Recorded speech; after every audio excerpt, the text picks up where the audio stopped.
Bem-estar com Roberta Zampetti. Oferecimento Núcleo Hematologia e Oncologia. Ciência para toda a vida. Hematologia.com.br.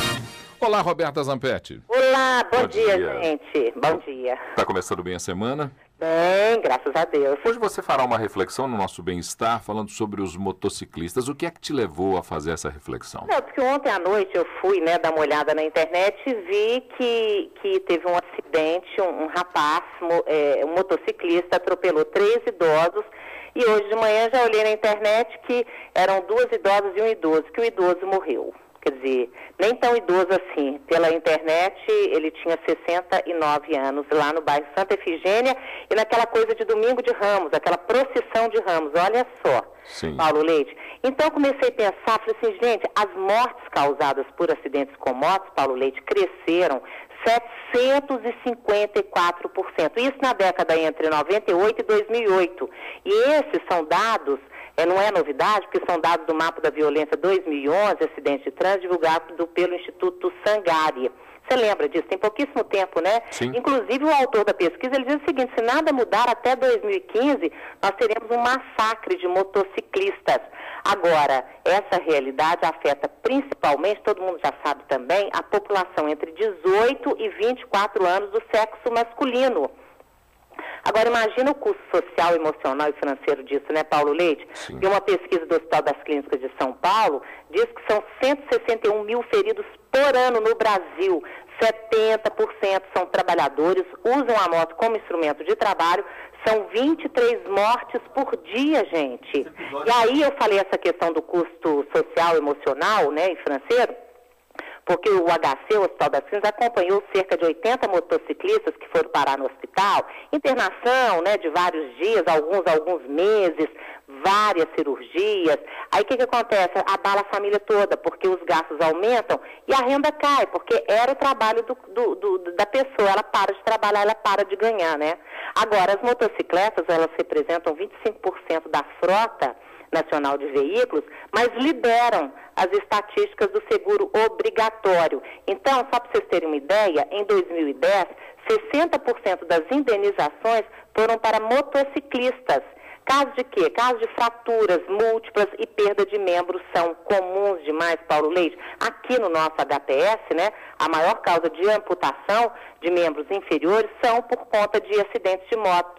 Agora, eu estou falando do lado dos motociclistas até como vítimas, porque se a frota e os acidentes aumentam, será que não passou da hora do poder público intervir, tomar alguma providência? Porque eu fiquei pensando, está faltando o quê? É lei? É fiscalização? É educação?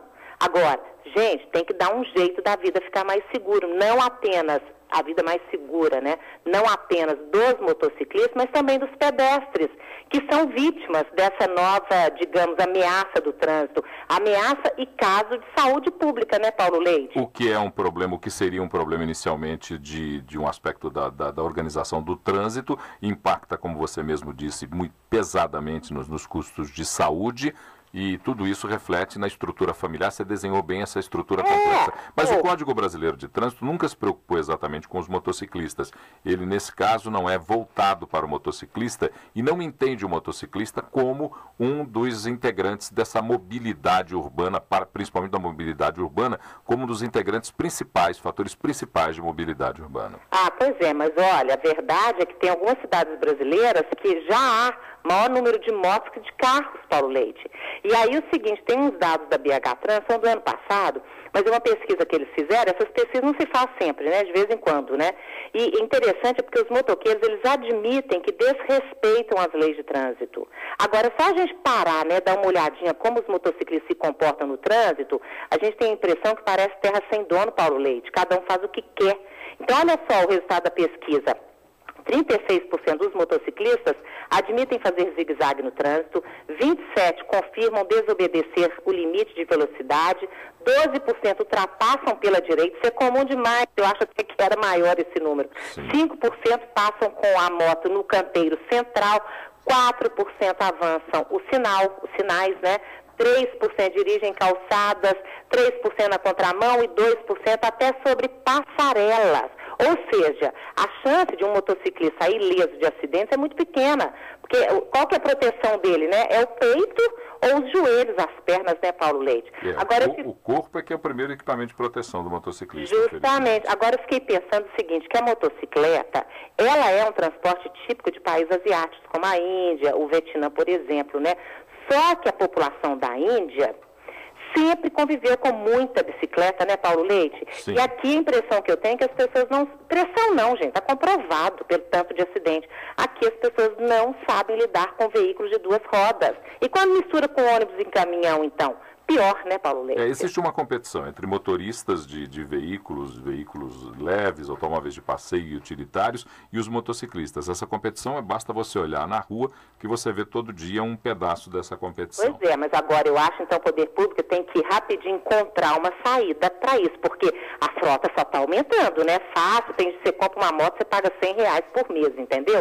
Qual que é a saída? Seria moto fácil, mas as nossas cidades acho que não tem espaço para isso, né? E uma curiosidade, agora, eu acho que tem que ser diferente, tem que querer, né, Paulo Leite? Tem que ter vontade política e tudo mais, porque no mínimo haveria mais vaga para quem está doente nos hospitais, que precisa de CTI, precisa de leite, está lá o pessoal, uma coisa que poderia ter sido prevenida, né, Paulo Leite? Exatamente. Agora, uma dúvida que eu tenho, olha se você pode me responder. Eu estou pensando aqui agora, umas 2 vezes passando Gente, como é que chama aqui na cidade? A gente tem que parar porque... Nossa, perdi. O que foi? Radares. Nos radares, nos pardaizinhos. Perdi. Sim.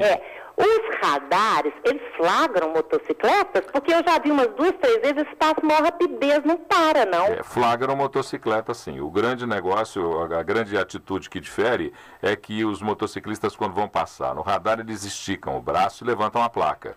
E aí eles passam na velocidade que eles quiserem. Eu mesmo já vi várias vezes isso acontecer. Ele vai passar pelo radar, ele estica o braço, levanta a placa atrás e passa com a velocidade que achar adequada. Não, absurdo, né? Pois olha, eu fiquei sensibilizada com esse triplo atropelamento de ontem, sabe? Uma morte de uma pessoa, gente, sabe? Isso pode ser prevenido, não precisa de acontecer. Claro que a gente sabe que acidente sempre vai acontecer, né, Paulo Leite? Mas, assim, podia diminuir o que está acontecendo.